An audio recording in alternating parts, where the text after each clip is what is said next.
deeper level than what he was giving us.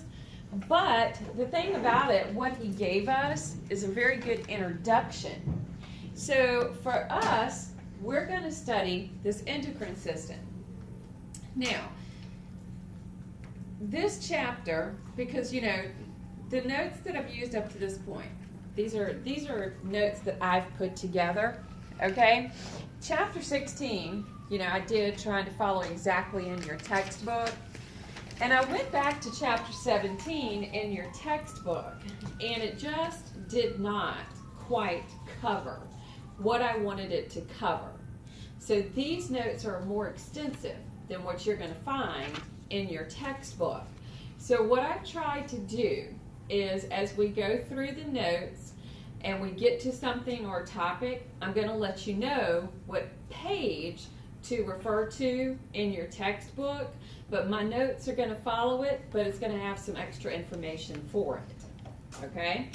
So, the endocrine system, this and the nervous system is how our body is going to know to do everything. This runs the homeostasis of our body. So this endocrine system and this nervous system, they are working together for this wonderful thing called homeostasis. When we begin to talk about the hormones, because that's what this is, okay? Every single part that is going to take place with this system is because of a chemical messenger. And that chemical messenger is simply a hormone. One of the things that we're going to see it do is it's going to have the ability to regulate every activity. I like a couple of things that he mentioned. First, this is our endocrine system. We also have exocrine.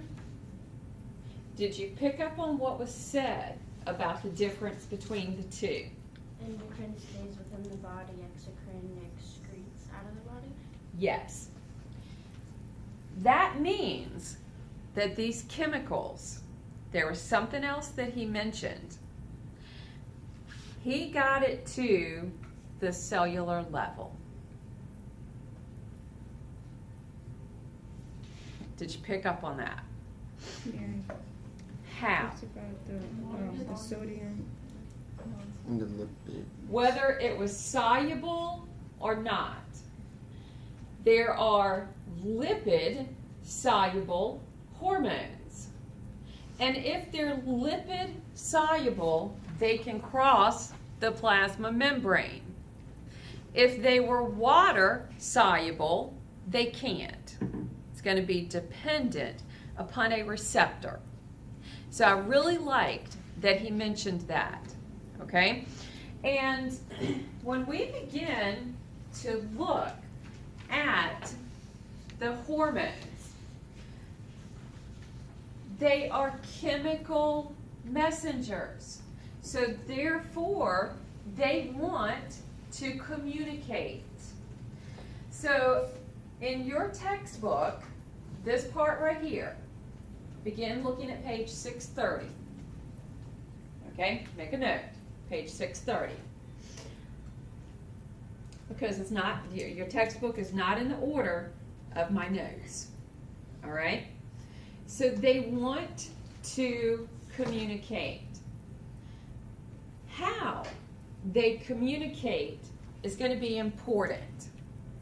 So the communication that can happen, did you pick up on him mentioning autocrine, paracrine? Okay? The forms of communication that these chemicals are going to have. It can be autocrine. Now take your term apart. Crine, think about endocrine system. Do you remember what he said about the CRINE? Secrete. Secrete something. Okay? And do what, Nicole? Nothing. I was just gonna say that it was Greek for excrete. Greek for secrete. Or that, yeah, that. Hey, that rhymes. Now, auto, to the self. Okay? So chemicals that will function as an autocrine messenger released by a cell have a local effect. Let's just look at that term local for a second, because we need to really get an identification for that. Local. We'll have my little spot right here. My little spot is my locality. Okay? So this is local for me. So if I'm in my locality right here, but now I'm over here, I'm now widespread. Got my difference?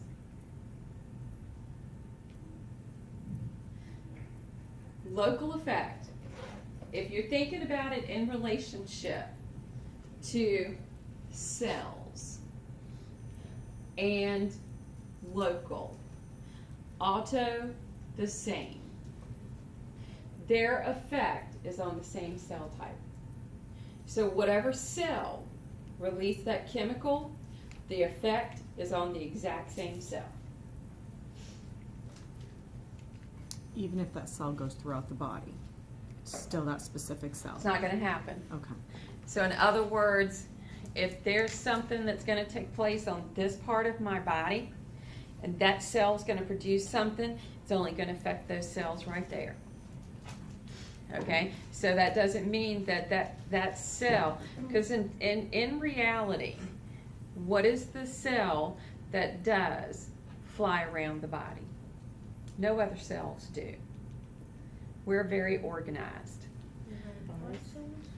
Huh? Red blood cells? The red blood cells. Does that make sense?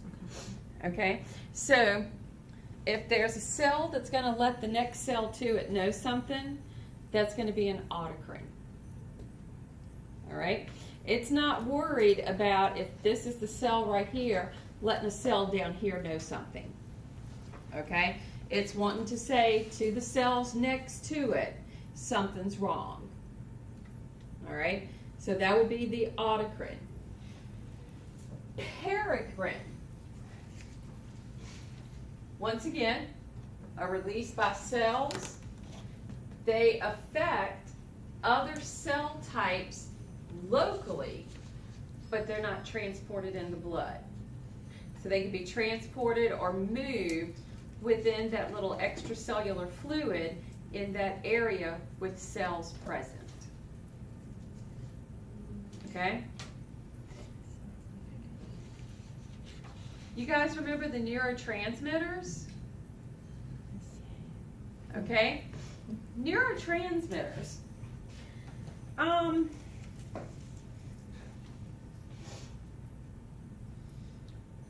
Where do those occur? Where do they take place? Do you guys remember synaptic cleft? Yes. Because if they are a neurotransmitter, nerve, they are released by those little terminal buds of something.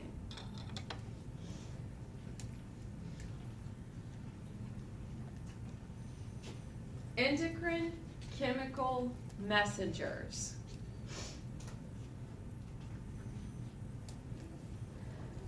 An intercellular signal. They get produced by those endocrine glands. Where did we find the glands? Head, neck, belly, and the kidneys, the pelvic. These enter the circulatory system.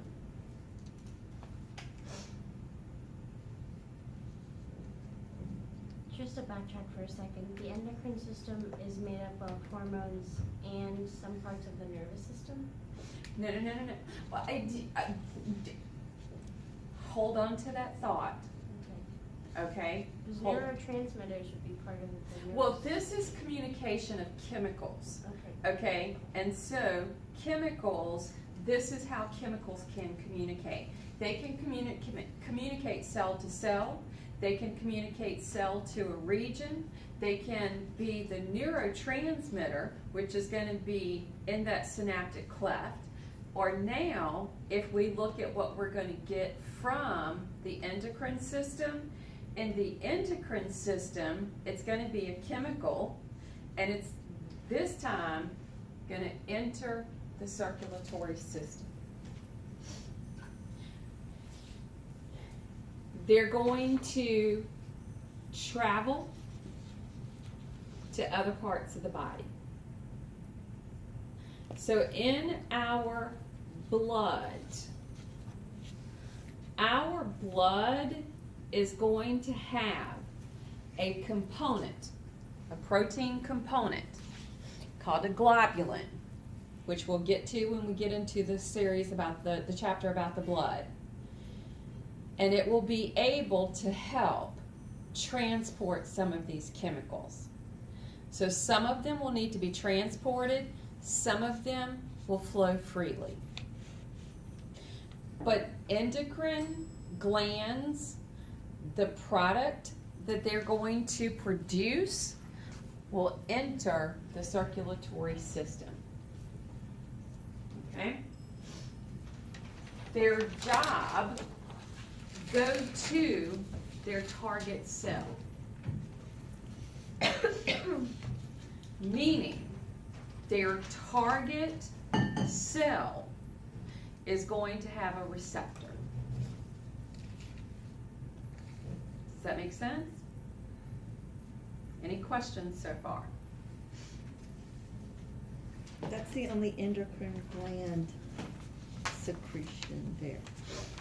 I mean, For the blood circulation, yes, these are going to be the chemicals that will be released by the endocrine glands. And that chemical is a hormone.